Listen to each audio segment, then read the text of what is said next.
Сайн байна уу? Таны энэ өдрийн амар амгалан ирж байна. Сайхан байна да. Тарган сайхан зусж байна уу? Би амар сөрөг тарган байна уу? Сайхан зусж байна. За. Ажиллалаа тавтаа сайхан уу? Тавтай. Таны ажил сайн уу? Сайхан байна дөө. За, сүүлийн үед ямар уран бүтээл дээр ажиллаж байна? За одоо нэг цар тахлын одоо нөхцөл байдалтай холбогдуулаад ер нь гэрээрээ байна. Гэртээ байхдаа бол яг өөрийнхөө яг үндсэн ажил болсон бурхан одоо хийгдэггүй орхисон одоо ингээд бас ажил ихтэй лекц ном гэж дутуу өрсөн маш олон одоо бас юм бүтээлүүд байна. Тэр бүтээлүүдээ сайхан интегсэн дуусгаж байна. Тэгээ бас нэг шинэ ном лекцэн дээр ажиллаж байна. Ад донгийн хорлыг амирлуулахын тухайд одоо хүн юу анхаарах вэ? Ад донгийн хорл гэж юу байдгийг, хүн яагаад юмд донтоод байдгийг энэ тал дээр нь бас нийт монголчуудаа оюуны гэгэрэлтэн зориулж юм том лекц бэлтгэж ад дон энэ чөтгөр шулмын хорлыг яаж онцлох тухай тийм ном гаргах гээд тэгээ лекцэндээ бэлтгээд ийм ажилтаа сууж байна да. Та саяны сэдвээ бас дэлгэрүүлж хэлээж тавчлаад ер нь юунаас болж байна? Учир шалтгаан нь юу юм? Ямар гарц байна? Тийм байна. Миний өөрийн бие болохоор ер нь яг энэ буддийн шишний одоо гүн ухаан болоод ёс заншил нарийн зан үйлүүдийг судалж их сонирхдаг. Оюутан байхасаа судалж байсан. Тэгээ эндээс маш олон ном цуглуулсан байдаг. Тэгэхээр биднээс юун дээр алдаад байна гэхээр ерөнхийдөө ёс уламжлалыг биднээс орт тос гийсэн, дур зоргоор аашлах болсон, ном уншихгүй болсон, бүх юмыг биднээс мохор сүсгч гэдэг юм уу ингээд мэдхгүйгээс болоод биднээс буруу хүнд буруу үйлүүдийг маш хүчтэй хийж байна. Буруу үйл, муу үйл, хилэнцтэй үйл хийж байгаагаа мэдхгүй учраас эргээд тэрэнд асар хүчтэй хорлогдож байгаа. Масар хүчтэй хорлогдож байгаа. Энэ дээр биднээс одоо тэр унтаж нойргүй болцсон байна. Янз бүрийн үзэж харддаг ингээд айдаг болцсон. Тэгээ их тошхон зан ааштай болсон. Маш хүчтэй бузардах. Энэ өөрөө буруу үйлүүд гэдгээр одоо янз бүрийн одоо амьтдыг ан ав хийж тошхон газрыг ухаж малтах, тошхон овоо уулыг сэвтээх одоо лусын одоо содон цустай амьтдыг нэрвэж хороох тийм ээ зугаа цэнгэлийн маягаар тэгээд биднүүсийн дур зоргоор аашилсан болгон биднүүсийн Монгол газар орон нутаг гэдэг нь ариун дагшин маш их нандин шүтэнтэй лус савдаг хүчтэй тошхон нандин шүтээ тахилгатай газруудыг одоо алтын авахж янз бүрийн одоо эмийн ургамал ашигт малтмал авахын тулд талхалж нэрвэж хороосон суулаад эргээд хүн дүнд үйлүүд болж байна. Мөн хүнд хорлолтой үйлүүдийг маш их хийж байгаа. Одоо хүнийг хорлох, ховлох, шунах, хүний сэтгэлийн олон гэмүүдийг дэвэрсэн учраас биднээс эргээд одоо янз бүрийн юм донтож байна. Биднээс бол ингээд архинд эдэн ундааны дон гэдэг дээр бол архинд донтох, одоо тамхинд донтох, ан авд донтох, хэрүүлдэнд донтох, тэ одоо хүнийг мууг үзэж баясдаг болцсон. Тэр донгийн одоо шалтгаанууд бүгд ил байж байгаа юм л да. Хүнийг одоо ингээд илүү явж байгаа сайн найз нь мууга ядуураад хүнд байдалд ороход баясдаг. Тийм муухай сэтгэлийн донд одоо сайн явж байгаа нэг нь доройтоход баясдаг. Тэрийг хорлоод доройтоход нь баясдаг. Ийм айхтар донгийн шалтгаанууд байна. Тэгээ энийг одоо гаргаж ирэхгүй бол биднээс энэ донгууд бол биднээс сэтгцийг одоо их эвдэлж хорлдог. Ад дон чөтгөр шулам гэхээр биднээс аймар хараа шүттэй амтад гарч ирээд хүнийг айлгаж хичээдэг гэж ойлгодог. Ерөнхийдөө бол тийм биш. Ерөнхийдөө хүний сэтгэц болоод оюун ухаанлуу дандаа хорлдог. Ганцаардуулдаг, гансруулдаг, ууртаа дошхон болдог, харамч болгодог, шунхай сэдэлтэй болгодог, араатхан шиг болгодог.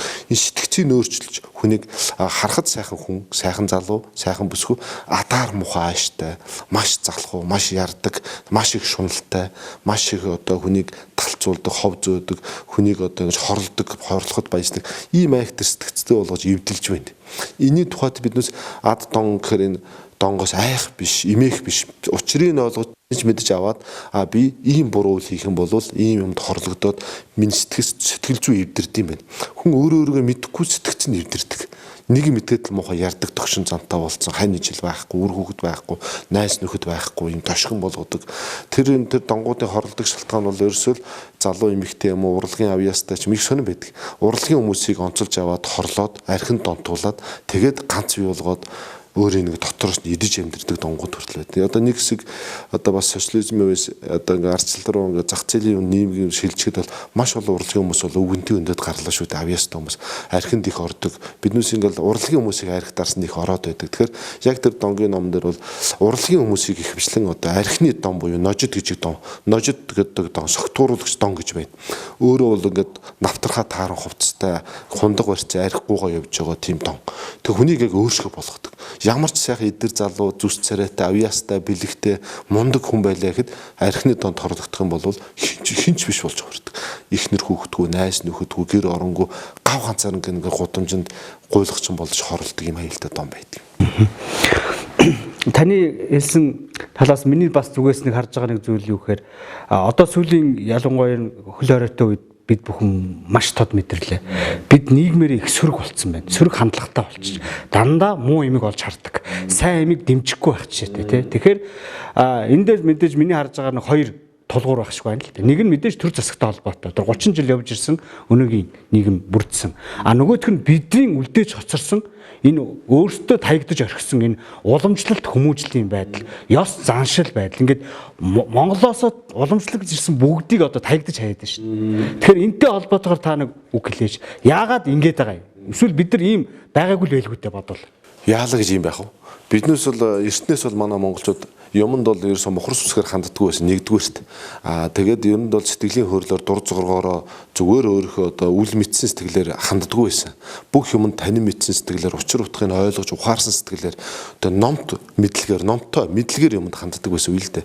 Одоо бас ингээ хүмүүсийг харамж болцсон. Нэг жишээ ярихад одоо хүнд ерөөсөө юм өхөө болцсон юм болцсон. Тэгэхэд хууч манай Монгол жинхэнэ одоо Монгол цустай хүмүүс яадаг гэхээр гэрээ бол онгороо орхио явдаг. Ядарсан одоо аяны хүмүүс бол хоол хийж хоол ундаа бүгдийг ил. Тэгээд ядарсан хүмүүс гэрт нь ороод хоол цай хийж идээд тэгээд аяг савгийн ингээ буцаас хуугаагаад тавиад тэгээ явдаг. Тийм сайхан сэтгэлтэй байлаа л да. Одоо тэгэхэд төвийн сарим аймагуудаар орох чинь нэг аяг хоол өгчөөл тэдэн төгрөг 5000 тэд. Тэгээд ерөөсөө юм хялаалахгүй манай хоолнд байхгүй ч гэдэг юм уу. Тэгээ энэ маань одоо ийм эртнээсээ бол манайхан бол өглөгч ард түмэн байсан. Сайхан сэтгэлтэй ард түмэн байсан. Нэг ядарсан нэгээ тусалдаг ард түмэн байсан. Тэгээд өөрөө ч асуусан асуулттай холбоо ярихад бол сургалт ёс уламжлал одоо гэдэг юм алдагдснаасаа болоод биднээс юуг шүтэх юм, юуг дээдлэх юм. Ямар мэдлэг маань биднээс яг язгуур Монгол мэдлэг гэдгийг мэдхэ болцсон байхгүй. Тэгэхээр нөө шав төвтэй сургалт, гэр сургалт гэж байлаа. Хуучин бол багшиндээ очиод багшигээ бол бурхан мэд шүтдэг. Гэр орны ажлыг хийдэг, ажилд нь тусалдаг бүх ингээд тэгээ багшигээ ингээд бүр ааваасаа илүү, ээжээсээ илүү шүтэж тэгээд одоо шүүр ном сурах гээд ирж байгаа хүүхдээ одоо зүгээр хөдөө сайхан морины тэл дээр хийчихсэн хүүхдийг ингээд лам болгоо, шав болгоо оруулахад шууд ном заадаг юм байна. Тэр чинь ингээд нэг хийсэн сэтгэлэн тогтургүй ингээд намирч за би зүгээр бушуух ном үзээд одоо бүр ингээд алаадаг гэсэн бодолтой хүн бол ном үз сурдаг юм байна. Эхлээд сэтгэлийн номдохын тухайд гэрээ ажил хийлгэн. Сайн хог шороо цэвэрлүүлээ тэр омог сэтгэлийн дараад зөөлрүүлээ. Тэгээд аянда бүр сэтгэл номхроод ирэнгүүт үнэхээр би гоё номыг үзье. Тэгтээ бүр мөн чанараар нь үзье. Зүгээр одоо мундаг мэдлэгтэй болоод бужигнуулыг их утгаараа биш. Тэг сэтгэлийн нэгтгэж номготгож байж тэгээд багшигээ эцэг ихээс илүү бурхан мэд шүтэж тэр номыг сурдаг байсан. Одоо биднээсээ ажиглахад бол багш нэг самбар дээр хичээл зааж л байдаг. Хүүхдүүд өмөлдөө шуугилдаал багш нэг хичээл заасан болоод 45 минутаа дуусгаад бушуухан гараа явдаг. Ямар ч амьд харьцаа байхгүй болцсон.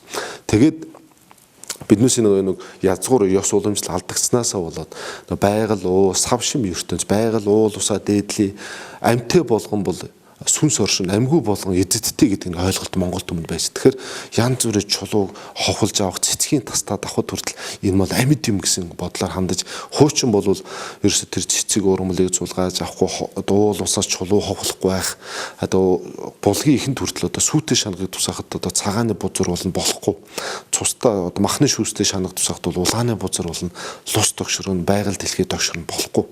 Тийм учраас биднээс булгийн ихэнд усанд бохир оруулах одоо юун ховц сунраа угаах, машин тэргээ гол руу оруулаад угаах ийм сэтгүү огт байгаагүй.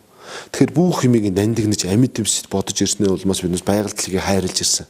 Өдийг хүртэл хайр. Гэтэл өнөөдөр биднээс энэ ариун нандин эцэг өгдөө амьд гэдэг байгаль уул усын ширхэг чулуу болгоо амьтаа харсан эзэдтэй гэдэг ойлголт байхгүй болсноосоо болоод биднээс уулуудыг одоо модыг хамаагүй хэрэг тасдаж байна. Усыг бузартааж байна. Гол мөрөн устгаж байна. Энэ биднүүсийн нандин уламжлал ёс мэдлэг биднүүсийн нэг ном гэдэг номт ард түмэн биднүүс номтой ард түмэн биднүүс номт гурван орны нэг улсын дээдийн номыг дээдлж ирсэн биднүүс 9 эрдэнээр номыг бүтээсэн алтаар цул алтаар судрыг бүтээж ирсэн ийм номт ард түмэн бол хаач байхгүй. Ийм агуу их түүх маань алдагдсаасаа болоод биднээс их номгүй нэг үе гарч ирж байна л да.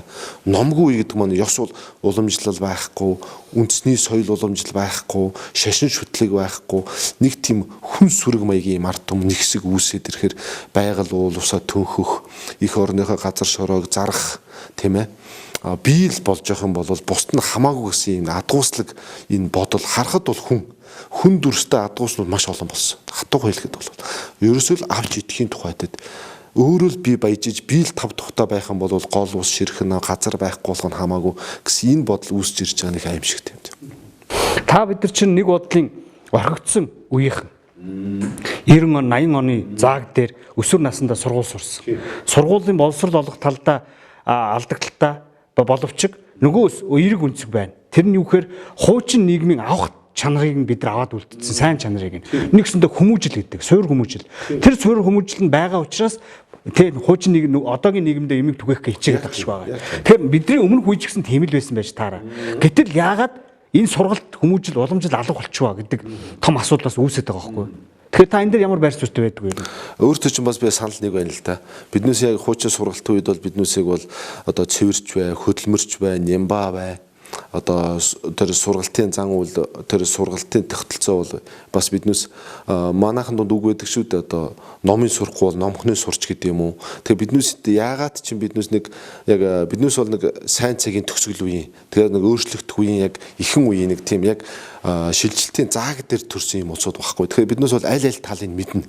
Шилжилт ардчлал ингээд зах зээл рүү орсныг мэднэ. Социализмын үеийн одоо бас тэр үеигч бас биднээс мэднэ. Тэгэхээр биднээс бол ахас ихсээ хүндэтгэх аав ээж хүндэтгэх хүн юм ярьж явах дундуур давхиж орохгүй аав ээж нэг загнаа ширүүхэн үгэлчэд бол тэрэнд гомдож гомроход гэрээсээ цухтаагаад явчихгүй үг даат сурсан хүний үг сонсож сурсан ахмадуудынхаа үг сургаалыг сонсож сурсан биднээс ажил хөдөлмөр суралцсан гэр орны ажил хийж ерөн хүн бол хүмүүжлэлд гэр орны ажил хийж хөссөө гойжуулж ижил хүн бол анхан шатны хүн болох давлгаа ажил одоо ухаан сууж эхэлдэг амьдралыг хар ухаан сууж эхэлж байгаа. Энийг бол манайхан бол амьдралыг хар ухаан би амьдралын гүн ухаан гэж хэлж байгаа. Энэ бол Монгол гүн ухаан бол ерөөсөө ажил хөдөлмөртөө хүнийг ойртуулад байх юм бол хүний тэр омог бардам сэтгэл, дээрэнгүү сэтгэл, залхуу сэтгэл алга болчихно. Тэгэхээр аяндаа хүний ухаан бол өөрөө дэвтээ зөөлрөд ирдэг юм учиртай. Тэгэхээр биднээс бол давуу тал ихтэй. Хүний үг сонсон, үгэнд орно, илэрхий одоо бүр хүнд үйлүүдийг бол хийх юм бол нүгэл гэдэг ойлголт биднээс энэ сэтгүүд байнга байж байгаа. Эмээ өвөөнөр маань болохгүй нүгэл болно миний хүү. Тэгж болдгүй. Алдас болно миний хүү. Аавынхаа өдөөс тэгж ойролдгүй юм. Болдгүй юм. Аавыгаа зүгэж болохгүй. Гэтэл одоо бол аав ээжийнхээ өдөөс зөрөөл ингээ ойролж байгаа олон юм байна. Тэгэхээр энэ дээр юу ярьж нэхэр арчлал ингээл юм сэргэж гарч ирсэн. Тэгээ биднээс чинь бол 37 оны үед бас хилмигдүүлэлттэй он жилүүд бол нэг улсын бодлогын зөөлөөс сууж олон эрдэнэтэй мэрэгэн номт багш дээжүүдэ хоморлон устгасан бас түүхэндээ олон бас хар түүхтэй ард юм. Тэгэхээр биднээсийн уламжлал тасарсан. Миний өөрийн хувийн бодлоор бол яг биднээсийн нарийн одоо монголоороо байх Монгол тусгаар байх хэвээр Монгол өөрөө эзэн бог Чингис хааны алтан ургийнхан биднээс бол ийм одоо удам угсаг тээж ийм ёс уламжлалыг хадгалж явах хэвээр гэдэг мэдэж байсан олон номт мэрэгдүүд одоо хуучин боловсролыг бол одоо сүм хийдээс авдаг байлаа шүү дээ. Тэгэхээр чи Монгол бичиг төвд үсэг гэл тэгэл одоо зурхаан ухаан, учир шалтгааны ухаан, ангаах ухаан, урлахуу ухаан гэд бүх нарийн их таван ухааныг бол сүмээр боловсролыг одоо сүм хийдүүд татсангуу заадаг байлаа. Тэгээд үндэсний сэхэтэнгүүд бол тухайн үед бол эрдэмтэд хувтагт хувилгаад тэр таван ухаанд мэрэгжсэн том эрдэмтэй лам хуврууд маань байлаа. Багш дээчүүд маань одоо хоёрыг бодож нэгийг тунгаадаг. Бидний Монгол улс яах вэ? Гэтэл малаа хариулаа явж байгаа малчин бол малаа яаж хариулах уу? Яаж онд тарган оруулах талаараа бодохоос биш. Тэр биднээс тусгаар байх уу? Биднээс одоо Оросд агаар одоо гадны оронд агаар тэр бол хамаа байхгүй. Гэтэл гол бодлогыг барьж яасан маш том эрдэмтэй мэрэгэн одоо хувилгаадууд багш дээчүүдгээ биднээс бусдын орны бодлогын зөөлөөс хомрлон устгаж энээс болоод биднээс одоо тэр үндэсний одоо үзэл Монгол эх оронч үзэл биднээс хэн байх ёстой хэн байсан гэдэг бүх юм бол алга болсон. Энээс хоошоо бол тэгээ биднээс хэнийг даган дуурайх, юуг шүтгэх, юуг дээдлэх, бидний эцэг өвд хэн байсан. Социализмын үедэд биднээс яг үйлдвэрлэл ингээл хөгжил байсан авах талууд зөндөө бий л дээ. Бүгдийг харлуулж авахгүй. Гэтэл тэнд социализмын он жилүүдэд Оросыг даган дуурайж шүтэж явах үед биднээсийн одоо үндэсний бахархлуудыг бол асар хүчтэй устгаж ирсэн. Биднээс эзэн бог Чингис хааны нэрийг хүртэл хэлж болохгүй байлаа шүү дээ. Хэлж болохгүй. Наа чи маш том алуурчин.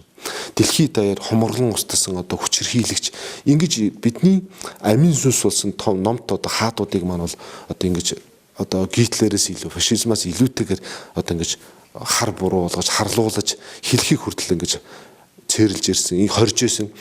Тэгээд би түрүүн одоо бас ингэ бодож байна. Уг нь монголчууд биднээс бол одоо хөх цогтод арслангийн удан байлаа гэж бодъё л да. Арслан.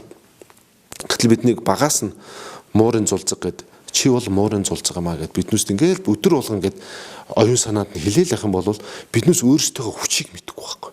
Арслан болох сүртэй хүчтэй эд хавтай айхтар гайхамшигтай амьтан болсон ч гэсэн сэтгэхүүн муурч игэрэл байгаад байгаа байхгүй. Тэг яг биднүүсийг тэгж одоо өдийг хүртэл хүмүүжүүлж ирлээ л дээ.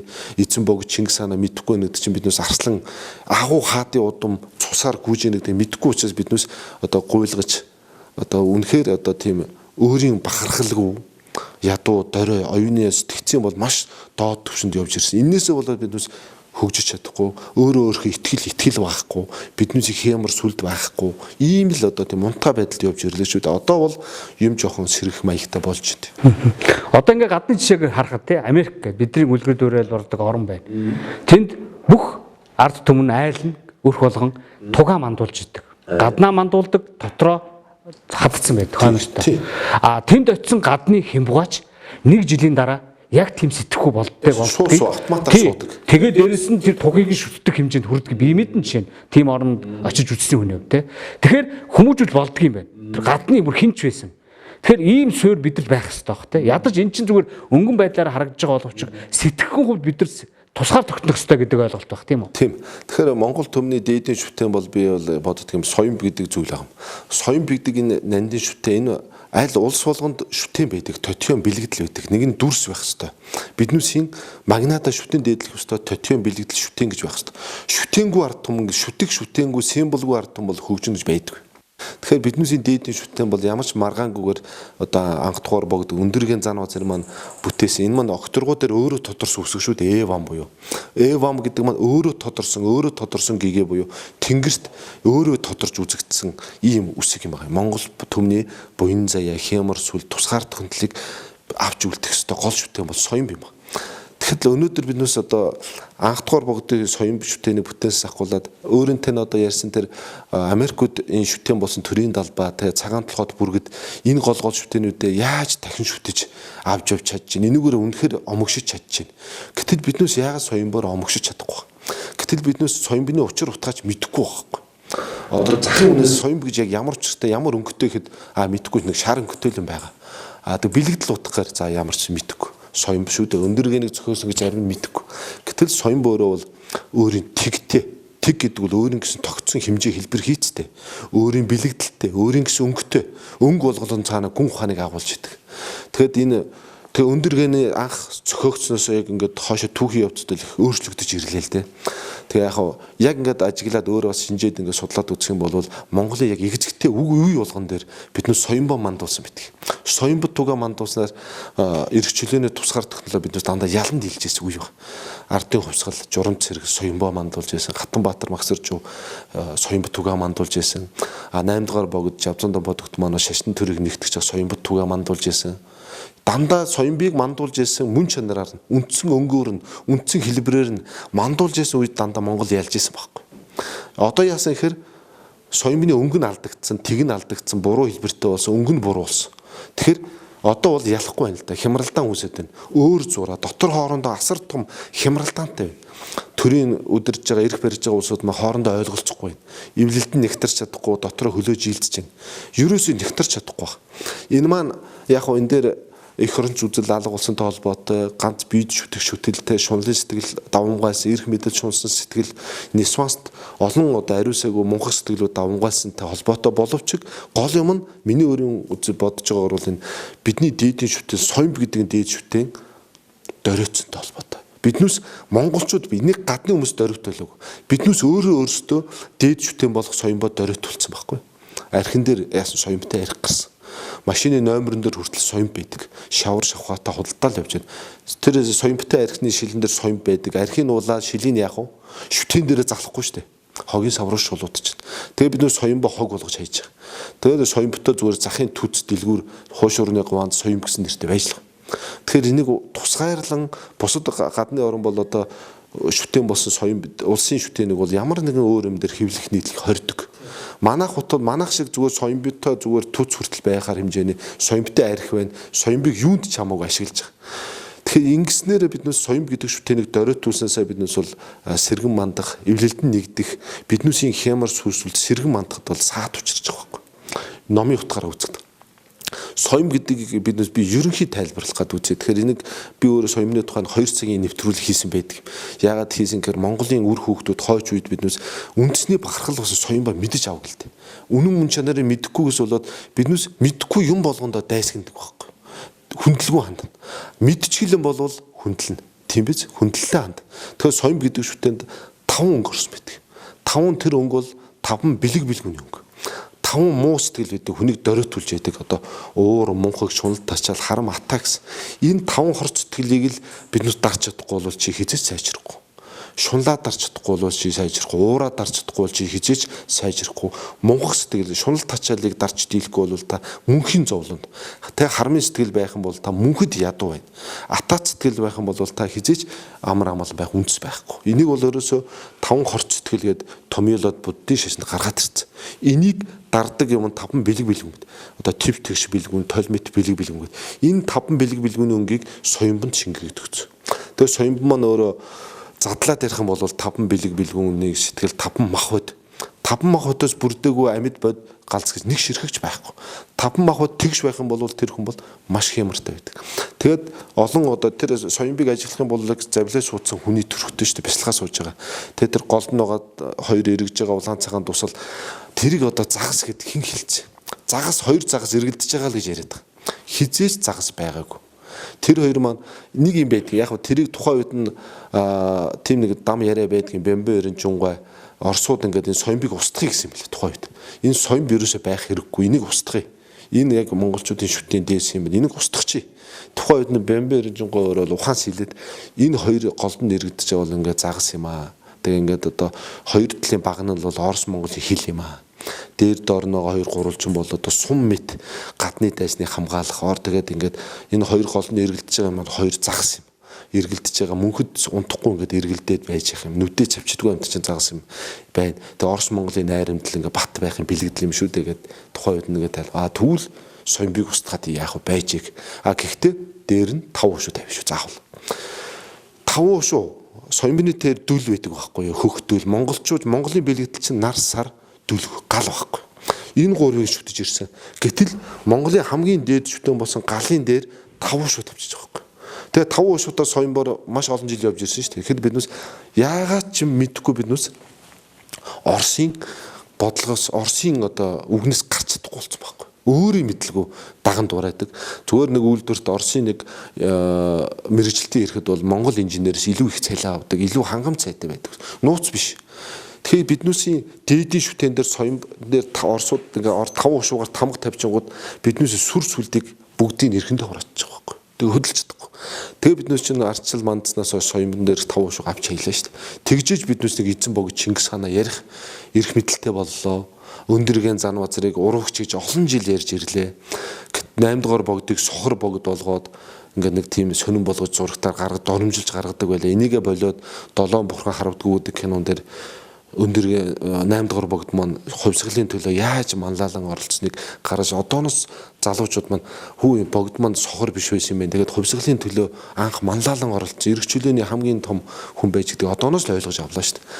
Метр биднүүсийг одоо яг маш их доройтуулж ирсэн. Одоо тэгэхээр биднүүс соём гэдгийн дээдийн шүтэнэ биднүүс үнэн мөн чанар нь одоо ойлгож мөн чанарыг дээдэж соём маань тэр гол одоо хэлсэн тэр загас гэдэг юм загас биш юу юм бэ гэж асууж шүү дээ. Загас биш бол юу юм бэ гэж. Цагаан улаан 2 өнгөтэй байгаа шүү дээ. Нар зүү эргэж байгаа. Улаан нэхийн улаан тусал цагаан эцгийн цагаан тусал амьд бодгоос үүсхийн бэлэгдэл болсон 2 юм тусал эргэлдэж байгаа байхгүй. Энэ хоёр байж сүнс оршин тогтнож хүн үүсэж байгаа. Эцгийн цагаан туслаас чинь яс уурах тарих үүсдэг. Эхийн улаан туслаас мах судас шүрмэс бүгд бүрэлддэг. Бүх юм. Тэгээд тэр чойн юм байна. Тэр баг нь хоосон чанарыг бэлэгдэж байна. Нар сар 3-аар болохоор гончиг сүмийг бэлэгддэг. Ном, бурхан, багш бэлэгдэж идэг. Гүсэн түгийн өнгөө бэлэгдэж идэг. Ерөөсөө соёмбын тайлал бас ийм зузаан ном байдаг. Тэрэн дээр соёмны бүх тайлбар байгаа. Тэгэхээр энэ утгыг мэдээд авчих юм бол Монгол түн бидний соёмбыг шүтэн дээдлэхээс аргагүй, бишрэхээс аргагүй л болж хувирч. Соём бол өөрөө дүрс зүгээр соёмб эвам гэдэг үсэг боловч эвам үсгийн өмнөх одоо бярга боловч соёмб үсгийн эхлэл шүү дээ. Гэтэл гэвч мянган бурхны тамга гэдэг энэ соёмбыг Монгол айл болгон шүтэх ёстой, дээдлэх ёстой. Энэ маань муу зээнд унахгүй байх мянган бурхны тамга буюу дээд шүтэнээс сахиусан хүрд буюу сүрэн хор юм баг. Нарийн утганда соёмбны бяцлагал гэж байдаг тусдаа. Соёмбоор гэгэрч болно хүн. Нарийн утгыг ойлгоод голд байгаа тэр олон гурвалжин дөрвөлжин хэлбэр дандаа хүний гол биеинд дагаж байдаг тэр судсан хөр чакрануудыг судсан хөрнүүдийг бэлэгдэж яадаг. Тэл дэлгэрүүлээ ярих юм бол базаад ярих юм бол дүрсэнд хураангуулсан маш нууц номлол өгөөд Монгол хүн болгоныг одоо аврах дээдийн дээд одоо шүтээ юм а гэж ойлгоо. Та соёмны талаар маш сайхан задрааг хийлээ. Маш сайхан ойлголтыг өглөө. Бас нэг нийгэмд хамгийн их хүрх болов гэдэг миний сая мэдээлэл юу гэхээр те Бурхан, багш, ном гурыг гэж байгаа хөөхгүй. Ерөөсөө л шүтэх ёстой юм, хүндэтгэх ёстой юм. Энэ гурав мөн үү? За одоо сүүлийн үед яаж бас харах ёстой те хэдүүлээ. За ингээд хүнд бас ингэж илүү дөхөж сэдвээ бас хэлээ л да те. Тэр нь юу гэхээр одооны нийгмийн хандлагыг хэлж чинь л да. Түрүүн би хоёлоо бас ярьж ирсэн те сөрөг хандлагатай болчлаа. А сөрөг хандлагын задлаад үзэхээр ямар шин чанараар илрээд байгаа юм бэ? Тэр нь одоо жишээ нь уур хилэн. Өтөө атаа хорсол. Тэгээ шунал. Тэгээ сонзон гэж гэх жишээтэй. Энэ бүхэн одоо нэг нэгийг өрдөж идэг ийм эрх холбоо юм уу? Эсвэл юу та нэг тайлж өгөөч. Ер нь энэ яаж гаргалгаа байх юм уу? Энэ бүхэн чинь байгаа болоод дахиад 30 жил явчих гээд байгаа юм шиг. Тийм. Тэгээ биднээс яг түүхэн яг экзэгтэй цаг үе дээр явж байна л да.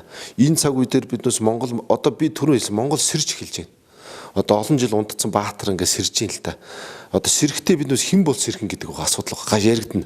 Монгол төрхтэй Солонгос босч ирэх юм уу? Монгол царайтай Солонгос босч ирэх юм уу? Монгол царайтай Америк болж ирэх юм уу? Харахад одоо Монгол хүн байгаа байхгүй. Ярингууд Америк сэтгүүтэн байгаа байхгүй. Монгол бол ямар ч хэрэггүй.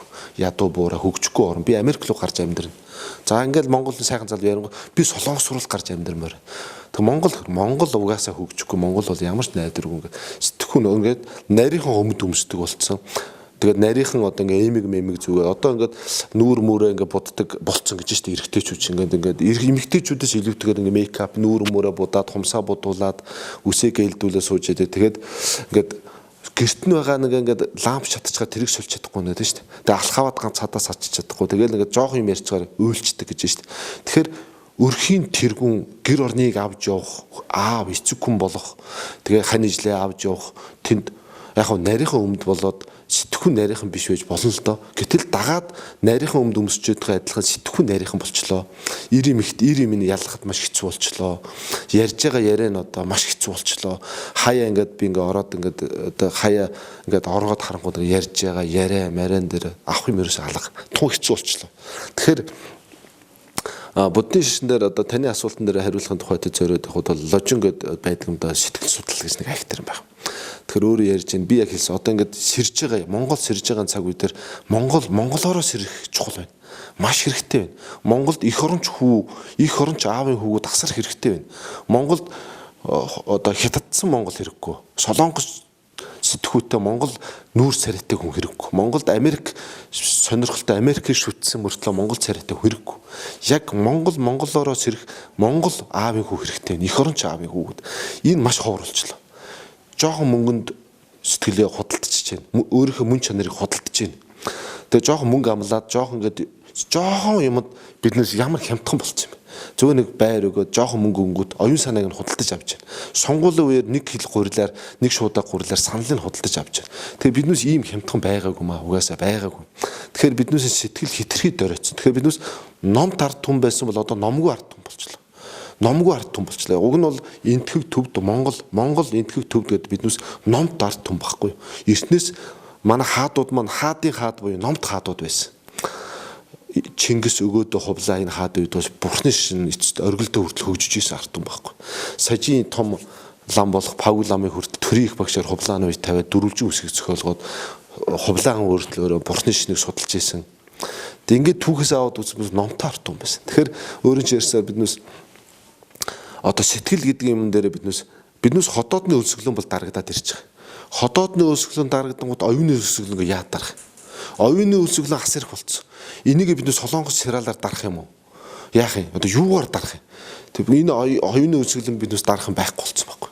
Тэгэхээр энэ оюуны өлсгөлөн дээр биднээс уламжлалт биднээс Чингис хаанаас авахгуулаад Бурхны шин сонголт хийгээд биднүүсийн тэнгэр шүтлэгтэй ард түмэн байсан.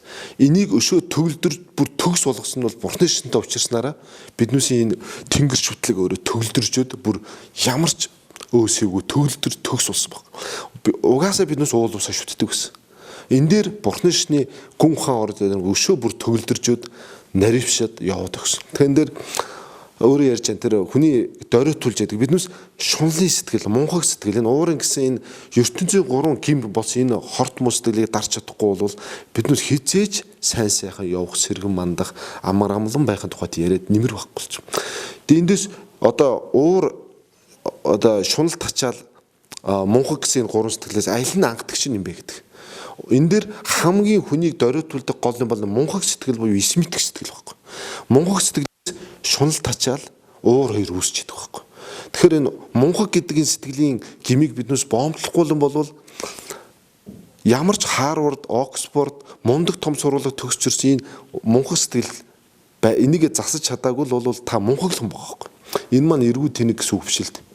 Та ямар ч мундаг сургуулга яг хэдэн орны хэлээр ярьж байсан өөрийн дотоод нисванс буюу энэ шунал, харам, атаачтөө уурын сэтгэлийг дарж чадаагүй бол та ямар ч хэрэггүй болчих. Тэр мэдлэгийг та хизээ зүгш шалж чадахгүй байхгүй.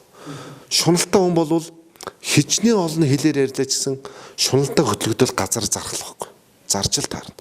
Тэгэхээр төр барьж байгаа одоо эрх барьж байгаа хүмүүс өөрөө одоо нэг Монголд ийм үг байгаа шүү дээ. Биеийн засъя. Биеийн засаж чадчвал та гэрээ засна. Гэрээ засч чадах юм бол та төр засахад орно шүү дээ. Одоо биеэ засаагүй хүн төр засах гэдэг яваад шүү дээ.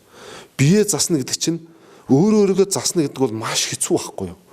Уурыг дарна, шунлыг дарна, шунлад нүдэн анд сурна. Тэр шунал тачаалыг дарж сурна. Энэ өөрөө маш олон жилийн хөдөлмөр байхгүй юу? Эний чи бүр маш олон жил бясалгал хийж, дэян хийж, энэ муу сэтгэлийг дарж ээж, шунлад нүдэн анд сураагүй хүн төр барих юм бол ямар аюул болох вэ? Хэдэн сая төгрөг өгвөл за тэр аймгийг чи авъя. Тэр одоо нефт гарцсан газарыг авъя. Танд тэдэн сая доллар өгье. Шунлаа төвчөөгүй юм байх юм. Шууд өгнө шүү дээ. Тэгэхээр уурыг дарж чадаагүй юм бол яах вэ? Одоо ямар нэг эрх мэдэл өчилд ер нь мунхаг хүнд их мэдэл өгөх юм бол ер нь сүт хийдэг байхгүй юу? Тэгэхээр ерөөсөө их мунхаг их хүсэлтийн үнээр төр бүү бариулаарай гэж эрх мэдэл өгж болдоггүй. Одоо тийм үг байна шүү дээ. Их хүсэл шуналтай хүн бол ерөөсөө тэр хүсэл шуналлаа биелүүлэхийн тухайд ард иргэдэг хөлдөөч ирээд тусдаг байхгүй. Тэр хүнд ард иргэд ард олон амар амгалан байх, төвшин амгалан байх тэр огт сонирм биш байхгүй. Ганцхан тэр шунлын сэтгэл бадарсан учраас бүх юмыг ганцхан өөрийн эрх ашигын тухайд хийдэг. Одоогийн нийгэмдэр ажиллагдаж штэ. Шуналтаа дөрөөгдөөд хичнээн 10 джип машин байна, хичнээн тансыг хаус байна, хичнээн офшор данстай мөнгөтэй хэдэн үеэрээ барахгүй хөрөнгөтэй мөртлөөл дахиад л идэл штэ аваад л. Шунлын сэтгэл гэдэг бол энэ шунал гэдэг бол хандгүй сэтгэл. Хизээч орой гэж байдаг. Төсгөл гэж байдаг. Нэг газар очиод зогсдгүй байхгүй. Яваад л. Энийг өвлгийн сэтгэл юм уу асар их бясалгал болоод дотоод сэтгэлийн одоо маш нууц тарины номоор энийг дардыг аргууд нь байдаг л да. Энэ сэтгэлийн боловсролуудыг дараагүй цагт бол төрийг барина. Гэрийг үдирдэн, улсыг үдирдэн, өөрийгөө ч жолоодож чадахгүй болчих واخ. Тэгэхээр миний гол зөгч байгаа юм бол эхлээд бие сайн засаарай. Бие засна гэдэг бол уураа дарна. Хүний үг сонсон. Шунал тачаалаа дарна. Шунлад нүдэн анд сурна. Ер нь Монгол эр хүний хамгийн дээд санаар бол ерөөсөө шунлад нүдэн анд сурах гэж байна. Өнгөнд ханаж сурах. Өнгөнд биднээс хөл алдаж байгаа. Асуудалгүй. Шунлад одоо ерөөсөө хөл алдаж байна. Зугаа цэнгэлд хөл алдаж байна. Ерөөсөө асар хэд баялгаар биднээс нэг алдаа бол энэ зам болоорууд их материалын зүйлээр биднээс амар амгалан бүрдүүл чадна гэдэгт итгээд байгаа л буруу. Энийн гол алдаа нь одоо асар их 5 дахыг бүрдүүлэл ингээл джип машинтай, маш том хаустай, асар их мэдлэлтэй болцоод чи амар амгалан байж чадах уу? Уучлаарай. Хамгийн гол нь хизээч чаддгүй л аюул нэг байхгүй. Тэгэхээр одоо холтол эндсдийг ойлгохгүйгээр л одоо эрх мэдэлтэй албан тушаал түрээд нэг гой үнэтэй машин унаад үнэтэй байранд амьдарчвал би аз жаргалтай болж чадна гэж итгээд байгаа л аюул. Өшөө их зовлонч нэмэгдэнэ. Өшөө их асуудалд ордог. Тэгэхээр лаа руу ойртох тусмаа яадаг вүлээ? Сүүдрэн томорно. Яг тэр шиг та хит их эрх мэдэл, хит их шунал руу ойртох тусмаа таны арталд маш их сөрөг дайсан маш их болж байгаа байхгүй. Тэгэхээр биднээс энийг ойлгоод хүн өөрт хэрэгцээдтэй. Одоо надаа нэг л машин байхад тэг хөдөө гадаа явдаг бол нэг том ганц тэрэг би тэгээ болоо. хөдөө явдаг бол зүгээр бензин бага гэдэг пүрүс машин байхад хангалттай. За би заавал олон хүүхдтэй бол том байрны хэрэг алга. Тэ үнэхээр одоо хэрэгцээндээ таарад байгаа юмдаа сэтгэл хангалуун. Одоо би нэг лекц уншижсэн нэг би чинь бас жил болгон бомбны техник хийдэг. Дэн дээр юу ярьдгаар би бол энэ бомбыг аваа шүтжүүл та баяжна гэж би ярьдаг. Шунлаад тавьчих сур. Атат гэлэн бол хармын сэтгэлэн бол та өгөх сэтгэлийг үүсэг. Өгжөөж та баяжна. Ядарсан нэгэн тусал гэж би дандаа сургадаг. Тэгээ ихэнх хүмүүс бол ингээл ухаан зай багшийн бомбыг авах юм бол баяжна гэж ирж байгаа чухал. Ирээд би оюун санаанд нь шал өөр юм хэлж өгдөг байхгүй. Та хэзээ сүлд хүнд юм аа яг энэ хоёр гүйцэтгэлээр юм өгсөн бэ гэж асуугаад баг байдаггүй байхгүй. Одоо биднээс юм хүнд юм өгөхдөө альпан тушаалтай юм уу баян хүнд юм өгдөг. Эргээд энэ хүнээс би юм авахд болох юм. Ядуу хүнд юм өгдөггүй. Би дараа нь энэс юу олж аваад дандаа ингэж хоёр бодолтой өгснөөсөө өглөгийн бараа мэдүүлж чадахгүй та хүнд атаарах юм бол та мөнхөд ядуу чигээрээ байна. Та хүнд чөтөрөх юм бол мөнхөд ядуу байна. Хармын сэтгэлтэй байвал мөнхөд ядуу чигээрээ дуусна. Баячхын ерөндөг өглөг өгөх. Ядуурхын ерөндөг нь хармаар ядуурдаг. Энгийнээр заацсан. Эдгээр бид нэг маш сайн бодох хэрэгтэй. Биднээс юу ч бодохгүй амьдраад байгаа байхгүй. Амьд явах гэдэг бол нэг хэрэг, амьдрна гэдэг шал өөр асуудал. Хүн шиг хүн байх гэдэг нэг зүгээр л хүн дүрстэй адгуус байна гэдэг бол шал өөр асуудал байхгүй. Тэгэхээр биднээс хүн дүрстэй аратан байх юм уу, хүн шиг хүн байх юм уу? Биднээс хүнд тустай хүн байх юм уу, хүнд гай болж амьдрах юм уу? Энэ их бодох асуудал. Сүүлийн жилүүдэд гэх юм уу ер нь тэгэл миний мэдж байгаа юм нэлээд олон жил болсон байх л та. Тэгэл сэтгхүү нийгмийн сэтгхүү маань яаж дороочж байгааг нэг том илэрлийг би нэг юмнаас л олж хараад байгаа юм л та. Юу гэхээр зүүр үгнээс. Зүүр үгэн дээр одоо жишээ нь янз янзын зүүр үг байдаг. Ардын. Тэрнээс одоо хамгийн жишээ аав. Жишээ нь жингийн цуваа хөөрчлээдэг, жингэр нохоо хуцчил байдаг. Бас нэг жишээ хүний нохоод өгөхөөр өөрийн нохоод өгөх. Энэ үгэн дээр имзэглэж байна. Нохоо гэдэг үгэн дээр.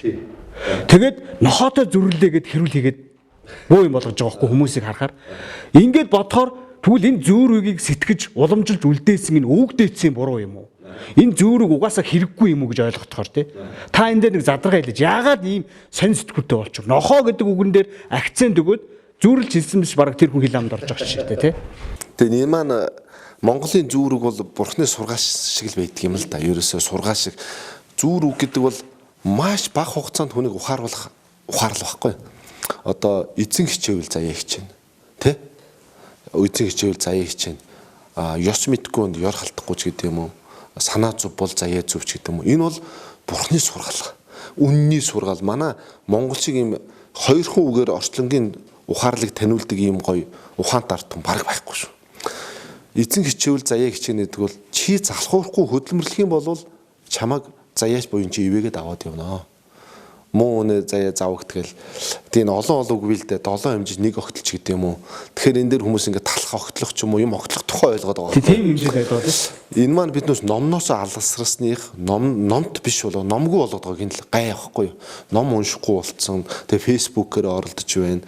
Юм уншихгүй, юм сэтгэхэ болсон. Өөрийгөө хөгжүүлэхгүй одоо PUBG ингээд тоглоод тэрийг насанд хүрсэн те 40 50 хүрсэн тоглоо сууж байна. Тэгээ компьютерийн донтолт гэдэг юм байна. Миний нэг донгийн тухай сэдвийг ярьцлах чинь л одоо ийш орж ирэх гэдэг шүү дээ. Донтох.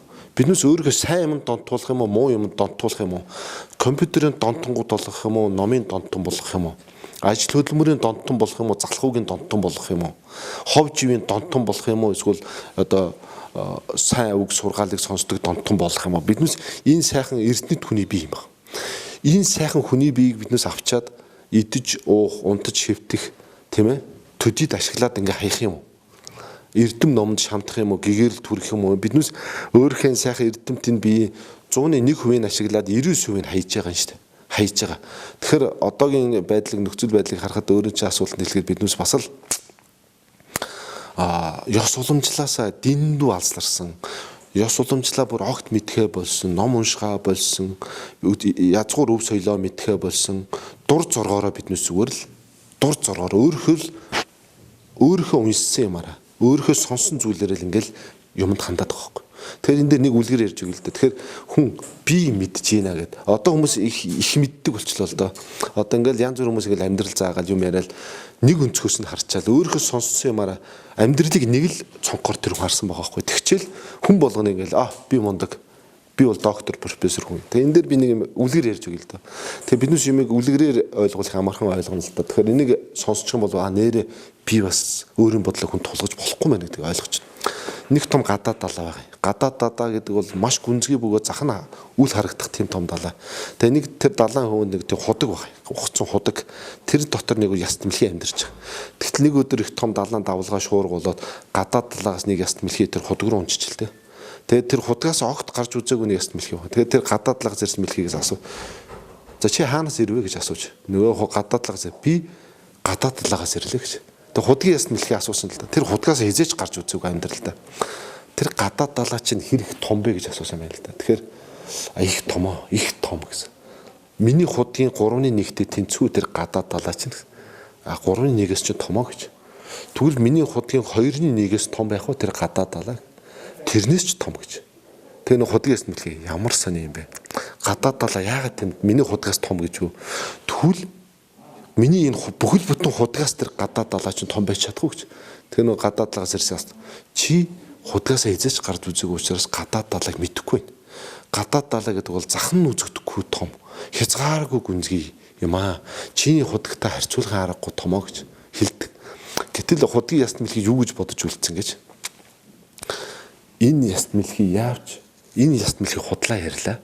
Тэр гадаад далаа яавч миний худгаас том байж таарахгүй гэж бодож үлдсэн гэж. Энэ дээр зүгж үлдсүүхээр биднес би өөрийнхөө үдсэн мэдлэгийг бол төгс эцтүүлийн үнэн гэж би хэлж өгсө болохгүй мэн л да. Тэгэхээр биднээсийн сонссон үдсэн мэдлэг бол дэндүү бага юм байна. Дэндүү бага юм байна. Миний ч гэсэн үдсэн харцын маш бага юм байна.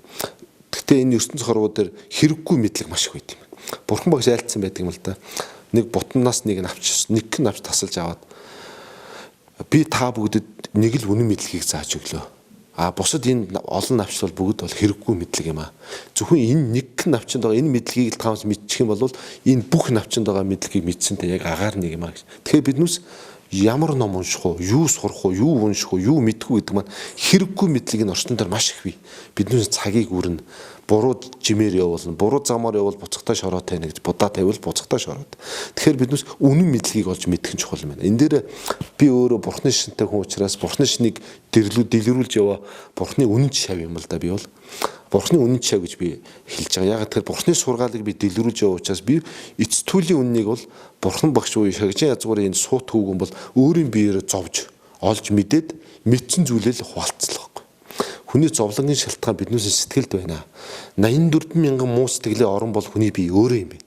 Би өөрөө асуудлын үндсэн шалтгаан би юм байна.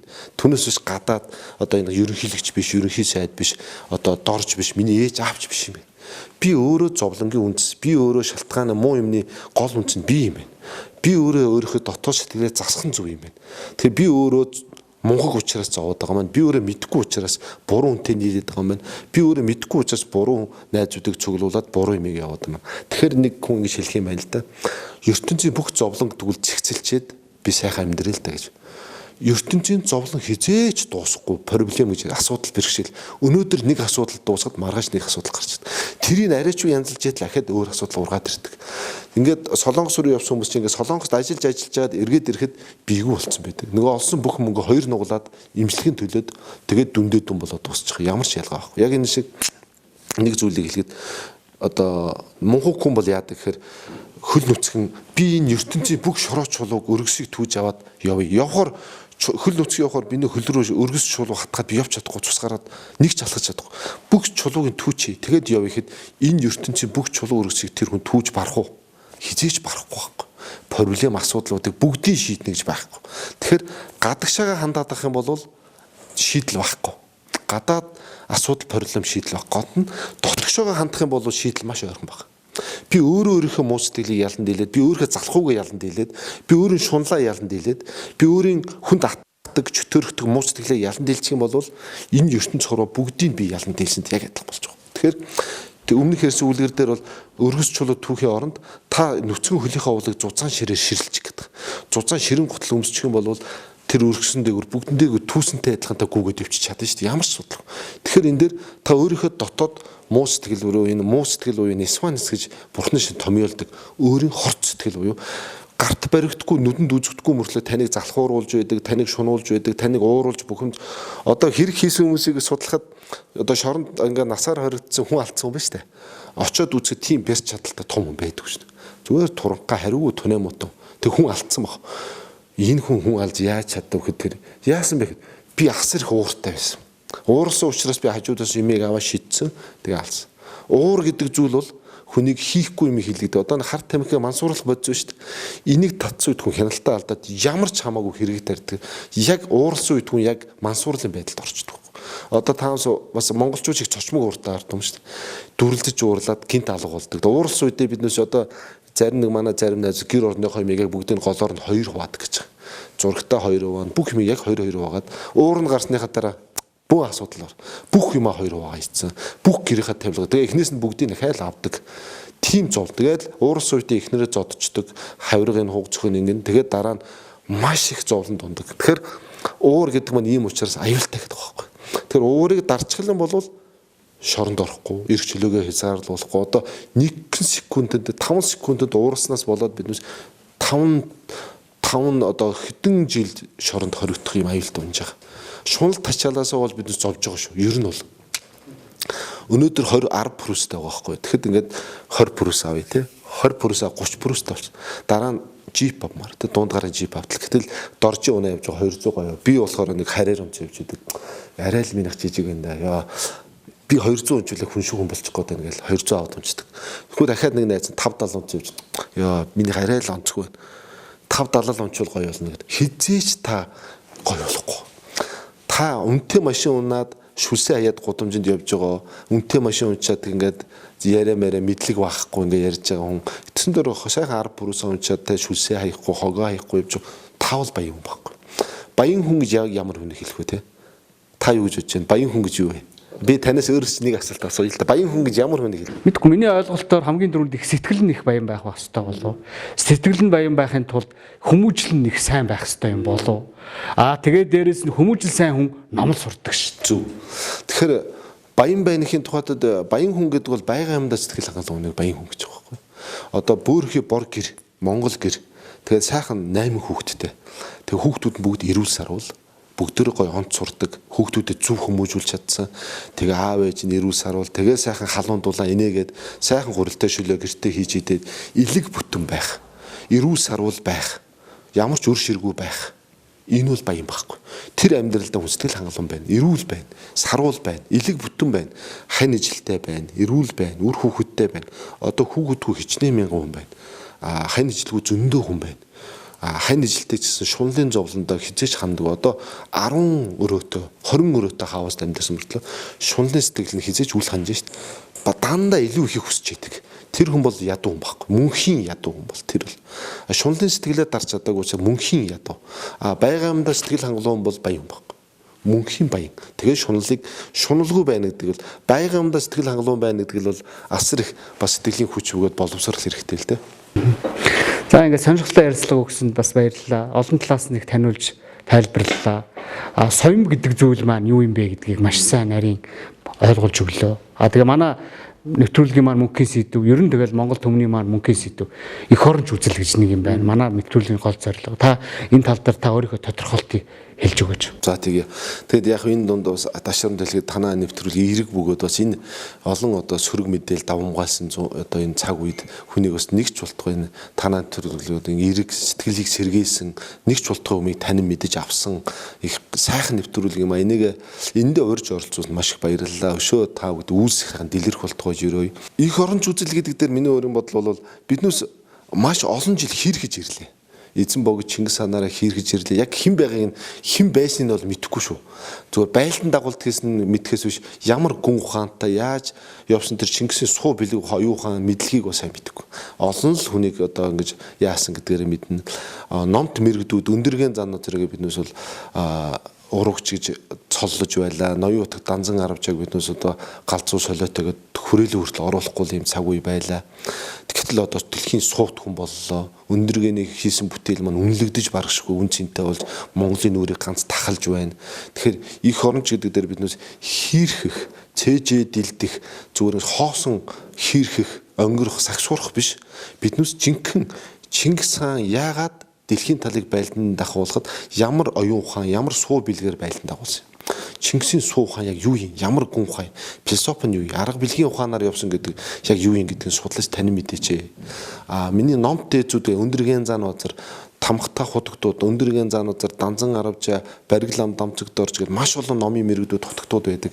Яаж эднүс номын мэрэгдүүд болов ямар суу ухаанаар одоо ингэж олон одоо хүчээс үнэгч амьдруулж байсан гайхамшигтай суу бэлэг ухаан байна. Зүгээр нэг ганц муу имийг ууландаас цэцэг тастаж аваад өгөхөд хорт тавдрыг идэгж исэн тийм мундаг отч ламнар байсан. Тэгэхээр биднээс Монголд байгаа энэ Монгол газар шороон дээр амьдарч исэн номт дээдзүүдийн бэлэг оюун ухаан юу бидэнд сургасан юм. Энэ сургаал номлолыг биднээс судлаж танин мэдж өөрийнхөө оюун ухааныг цэнэглэж тэгж өөрийнхөө амьдралын зам мөрийг энүүгээр болгох ёстой. Бурхны сургаалыг тотч чэжээр уншиж чадна. Одоо зүгээр л одоо хамаг амтан амгалан байх болтугай гэж их болсон 6 зүйл бүгд амгалан байг. Энийг тот бол хэлж чадна. Яг дуурай. Гэхдээ энийг Бурхныг зүгээр шүтэх биш. Дахил өргөх биш. Бурхны сургаал номлолыг судлаад өөрийнхөө амьдралын чиг баримжаа замналыг болгох ёстой байхгүй. Тэгжээж биднээс жинхэнэ их оронч хүн болно. Биднүүсийн өвөг дээдс бол дэндүү суу ухаантай, дэндүү мэдлэгтэй номт дээдсүүд байсан. Тэг яагаад номтой гэж би заавал яриад тэгээ биднүүс мухар сүсгэр хизээч юмд ханддаггүй байсан. Бүх юмыг дандаа танин мэдсэн. Ухаарсан сэтгэлийн үндсэн дээрээс гэгэрсэн сэтгэлийн үндсэн дээрээс юмыг шийдчихсэн учраас дэлхийг байлдан дагуулж чадсан. Мунхагч сэтгэл, мулгуус сэтгэл бол нэг халахгүй ундаг. Доройтдаг түүхний хөрчсөс хизээч дуурсдаггүй алга болдог. Суу бэлэг оюун ухаан үнэн мэдлэг гэдэг бол хизээч алга болдог. Бурхны сургаал 3000 жилийн өмнө дэлгэрхэд одоо цоо шин юм шиг байхгүй. Бүр цоо шин бөгөөд одоо сургаалыг уншихад бишрээд судлаад ханашгүй гайхамшигт одоо дөрвөлжин бурмыг долооход бол ямар гоё ямттай. Тэгээд ингээд хаанаас ч судалсан төгс гоё сайхан байдаг. Яг энэ шиг биднээс өөр гадны юм руу хушууралгүйгээр жинхэнэ одоо өөрсдийнхөө их оронч үзэл гэдэг бол яг өөрсдийн эцэг өвгөс номт суу бэлэгт эцэг өвгдийн мэдлэгээр оюунаа цэнэглэж яг Монгол хүн Монгол суу ухаанаараа сэргэн мандаж Монгол их орныхоо төлөө цохилох зүрхтэй байхыг л би уриалж байна. Тэгэхээр номт арт хүн бай, номгүй биш, номт арт хүн байхын төлөө бүгдөө судлаа, уншия, тэгээд саний, сэрий, сэтгэе, гэгэрий гэж уриалах байна даа.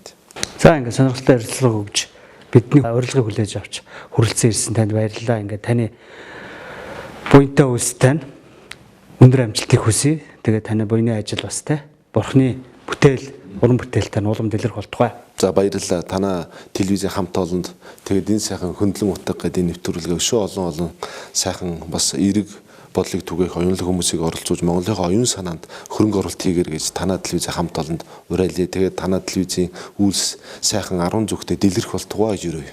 За баярлалаа.